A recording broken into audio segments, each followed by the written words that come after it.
I think everyone knows it's Breast Cancer Awareness Month, and I said at the start of the month that every day on TV I will wear something pink, even my socks, and so far I've been good. But it's typically thought that breast cancer is a condition that happens in women, but everyone is born with some breast tissue. So yeah, men can get breast cancer. And here to discuss the impact of breast cancer on men is Dr. Jason Copeland, who is a breast surgical oncologist. Morning, sir. Welcome to Smile. Morning, Neville. Thank you for having me. It's our pleasure. Who is that person? A breast surgical oncologist. Who is that person? Well, typically a breast surgical oncologist is a general surgeon who has gone on after general surgery training to further specialize specifically in caring for patients with breast cancer. And if you don't mind me asking, why did you want to go there? Well, so in Jamaica, prior to my training, we didn't really have specialized breast surgical oncologists. And we do have a lot of patients with breast cancer. And seeing these patients and treating these patients over the years, I decided that to make a greater impact, I needed specialist training. Yeah. And you said lot of, but not a lot of men.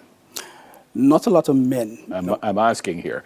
Yeah, not a lot of men. If you look at the statistics, especially coming from North American countries, they would say 1 out of every 100 breast cancer diagnoses in men.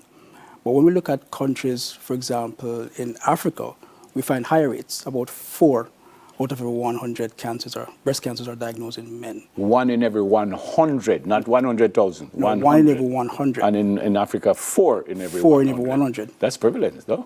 Yeah, but we looked at it here in Jamaica, and what we found was that we were about 2 to 3 out of every 100. So we are actually seeing higher rates of breast cancer in men of African descent compared to men of Caucasian descent. Okay. Women are encouraged to do a self-breast examination, and they would, hopefully not, but the problem would be if they feel a lump or anything like that. Would a man need to do that? And if so, what am I feeling for? And if I feel something, how I know is I wasn't supposed to feel that? Yeah, so we actually recommend the same thing for men, that men should do their breast self-examination and have breast self-awareness. So you are familiar with the size and the shape of your breast, and if you feel anything abnormal, then you should report it to your physician. What is abnormal in this case? So when it comes down to some of the symptoms, you may see any persistent swelling of the breast, any thickening to the skin. You might find nodules on the skin. You might find deviation of the nipple. What's a nodule? Like a small lump under the skin that wasn't there before. Okay.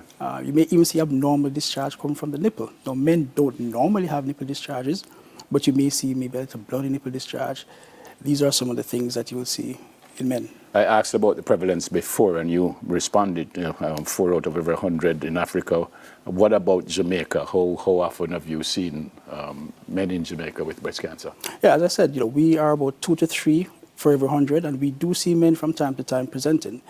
The thing with breast cancer... Jamaica is about 2 to 3? 2 to 3 out of every 100. I thought you meant this region, but no, Jamaica... in Jamaica specifically. This is something that we looked at and we published a few years back. When it comes down to breast cancer in men usually present much later than women. So when they're diagnosed, they have more locally advanced breast cancer, and therefore the breast cancer survival rate is less in men than compared to women. Oh, so we have had men in Jamaica dying from breast cancer. That is correct. That is correct. Wow. And what's the procedure? And again, what's this called? A mastectomy for the... Is the same thing it's for the men? Is the same word you use for the... Yeah, the same word. Now, typically in women, maybe about half of the women that we see are candidates for conservation of the breast and don't have to do a mastectomy. When it comes down to men, however, because of the late stage of presentation, the majority of men will end up with a mastectomy. Yep. Well, I mean, most of us men are flat-chested. You would have to go deep, because wouldn't it be like almost in the muscle and all kinds of stuff? That is correct. Very good. Very, very good. So with men, because of the small volume of breast tissue, when the cancers present, they're much more likely to either involve the skin or involve the muscles. So the mastectomy, you really have to go and take everything out. Is it easier? Because I remember when my mom had breast cancer, and we had a discussion as a family, and there was a lump. And I remember as a little boy, I was thinking, why you don't just take out the lump and leave the lady breast? Well, the rest of my family kind of went against me, which was the right thing that they did, you know. Yes. Is it easier for in a man to do that, or is it more difficult, and then you would have to definitely take off the breast? It's definitely more difficult in a man because you don't have a lot of breast tissue working with. In women, like I said, about half of the women that we see are candidates, and we can possibly conserve the breast. But in men, more than 90% will end up with a mastectomy. And is it the same as women that you said before, as you reach 40, start doing your self-check and check every 6 months and do this and that? Is the same thing you suggest with a man? Well, in men, the age of presentation of breast cancer tends to be a bit later. In Jamaica, the average age of breast cancer in men is about 68, while the average age of breast cancer in women is about 54. So you usually recommend that men, by the time you reach about age 50, you should be doing regular breast self-examinations.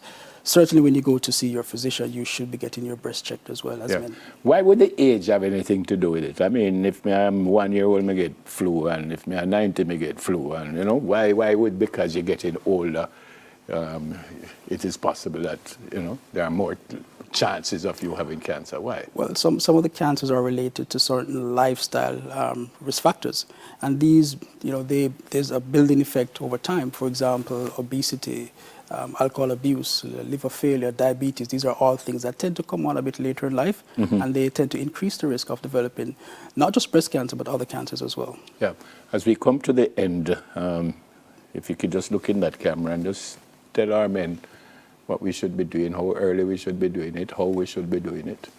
Yeah, we recommend that all men be familiar with your breast, and please start doing your own breast self-examinations. Men have breasts too, don't be afraid of your breast. When you see your physician, please get your breast examined as well. Once you're over the age of 40, you really should start. The incidence of breast cancer in men starts to increase by about age 50. Fantastic, boy. Whoa. And final question is, again, you hear women that if you're predisposed because your mother or your sister or your uncle or your auntie. Same thing with men? That's same thing with men. If a mother had it, is it not likely, but would it be the same thing for a son? Yes, it's the same thing. So the strongest risk factor for breast cancer in men is actually family history. If your mother had breast cancer, then your risk of developing breast cancer as a man doubles. And if you have a mother and a sister, then the risk goes up by approximately 10 times. So it is the same thing for men as it is for women. Thanks, Dr. Copeland. Very well explained, and thanks for coming this morning. Thanks Dr. Jason Copeland, breast surgical oncologist. After the break, we'll share a few get-ready hacks for men, whatever a hack is. I think that was something when you have cool, you eat one of them something. But I guess not in this case. We'll soon come.